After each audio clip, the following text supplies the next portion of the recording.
Today we're going to speak about Canadian accent. Canada was founded by the French and soon after came the British to colonize Canada as well.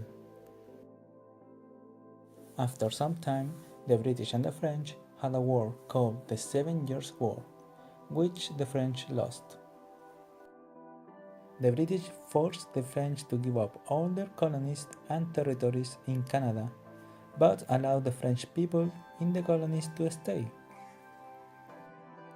The British still wanted to gain even more control and influence over the previous French colonies, so they decided to start a great immigration of British citizens.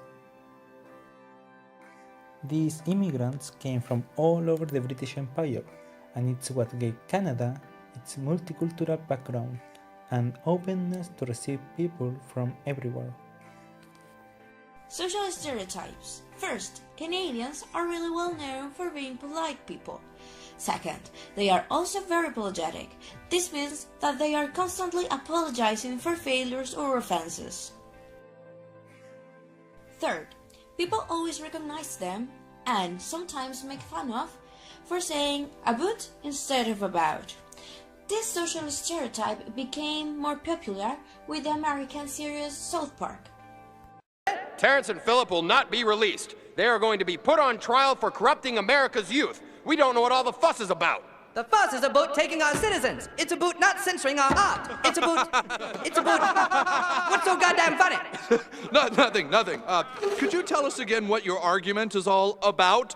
This is not about diplomacy. This is about dignity. This is about respect. This is about realizing that humor is...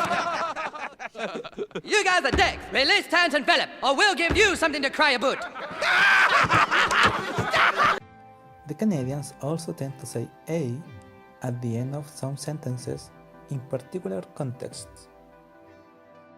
Canada also has the special feature of having a high variety of words.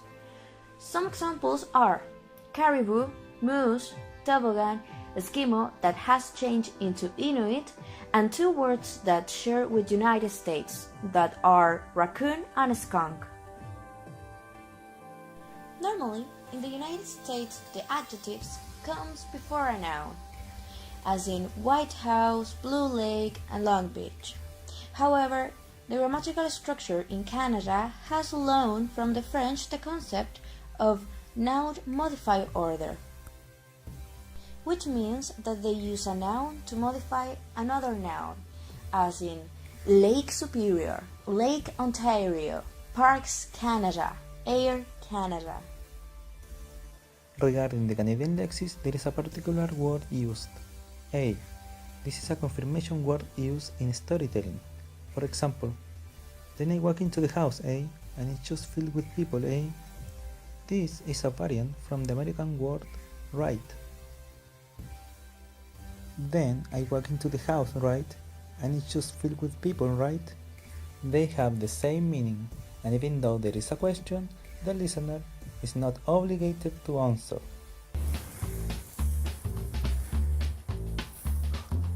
How's it going, Oh yeah, A. Everybody knows A, eh? Although nobody's really sure where A came from.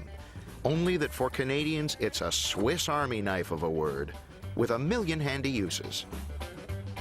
So I was walking down the street, I had a couple of beers, I was feeling pretty good, When all of a sudden I noticed this really big guy, He must have weighed like 220 pounds, I mean, I could see him real far off. He was a real big guy, Me, I'm just minding my own business, And this guy's taking up the whole sidewalk, So when he got close, I just stepped down in the gutter, He went right on by, I gave up,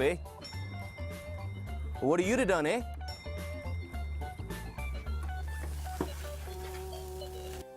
In the Canadian pronunciation, the similarities that unify the Canadian accent is that they don't make distinctions between words like lot and thought and cut and cut, as we can observe in the following video.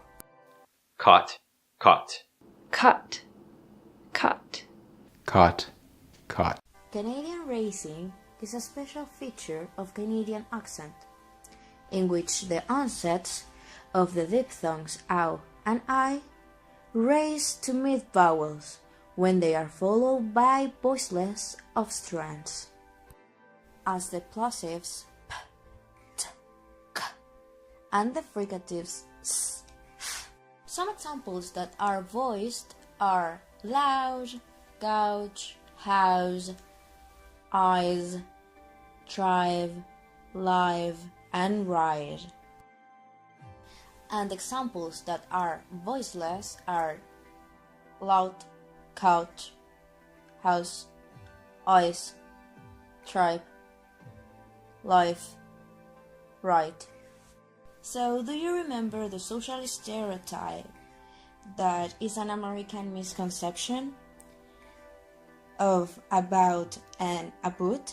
This happened because in American English, the more familiar way to say about is articulate the tongue in a low position. The following video will show you more examples of Canadian racing. Cow, house, sour, south. Cow, south, sour, house. Cow, house, sour, south. Cow, house, out, sour, south. Out, south, house. Out, south, house. The fronting of R is a difference between the regions of Canada in terms of the R vowel. This means that in West Canada, Ontario, and East Canada, these are pronounced different. In West Canada, they are a little bit darker, as start and car. In Ontario, start and car, and East Canada, start and car. Car, Start. car, Start. car, Start, car, start, car. start, Car, car, Start. start. There is a difference within Canada. The A sound is pronounced longer before the nasal sound N than the velar sound G. These allophones are found in the words ban, bat, and bag, as in the following video. Bat. Band. bat, band, Bat, band. bat, band, Bat, bag, vague. Bat. Bag. Vague. Another phonological feature regarding intonation is that Canadians tend to end each sentence by moving their tone of voice slightly upward, as in the following example. It's lovely to have such great friends. Are all very unhappy about this. I am absolutely unhappy about it as well. Stressed out, but don't worry about it, because here's what's going to happen. We're going to get drunk and eat chicken fingers. Me, you, and the old man is going to be here in about 20 minutes. A matter of planning, and of course being a mom is all about routine. These following sentences are going to be analyzed according to its phonological features.